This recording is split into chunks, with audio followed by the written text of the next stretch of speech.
Hello, twongeye kubaha ikaze kuri channel yacu.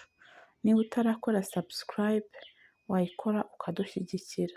Uyu munsi tugiye kureba imirongo yo muri Bibiliya wakoresha wifuriza umuntu isabukuru nziza. Zaburi 91:16. Nzamuhaza uburame kandi nzamwereka agakiza kanjye. Zaburi 118:24. Uyu ni wo munsi Uwiteka yaremye, turawishyimiramo, turawunezererwamo.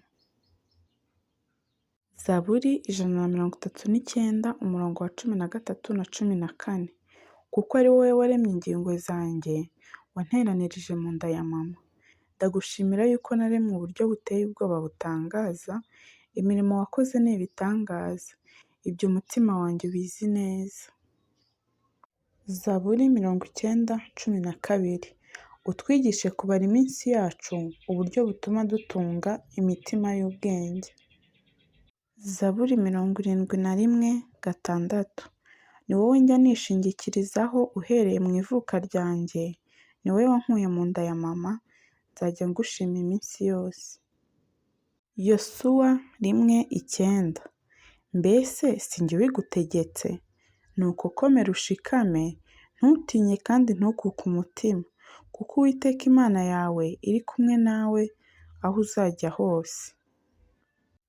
Yeremiya 29:11.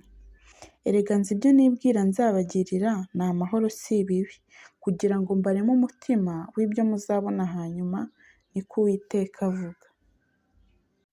Kubara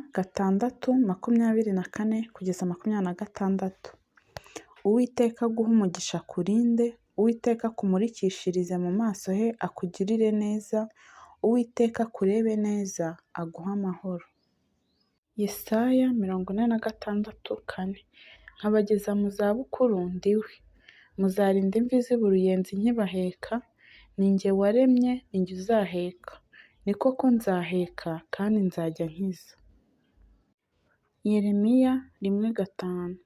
Nakumenye ntarakurema mu nda ya nyoko, kandi nakwejeje utaravuka. Yeremiya 17:7-8. Hahirwa umuntu wizera Uwiteka, Uwiteka akamubera ibyiringiro, kuko azahwana n'igiti cyatewe hafi y'amazi, gishorera imizi mu mugezi. Ntikizatinya amapfa nacana, ahubwo ikibabi cyacyo kizahorana itoto. Ntikizita ku mwaka wacanyemo amapfa, kandi ntikizareka kwera imbuto zacyo. Imigani 9:11. Ni jye uzakugwiriza iminsi, nkakungura imyaka yo kubaho kwawe.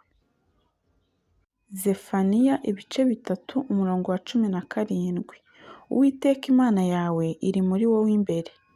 Ni intwari kandi irakiza. Izakwishimana inezerewe, izaruhukira mu rukundo rwayo, izakunezererwa iririmba. Abafilipi 1:6.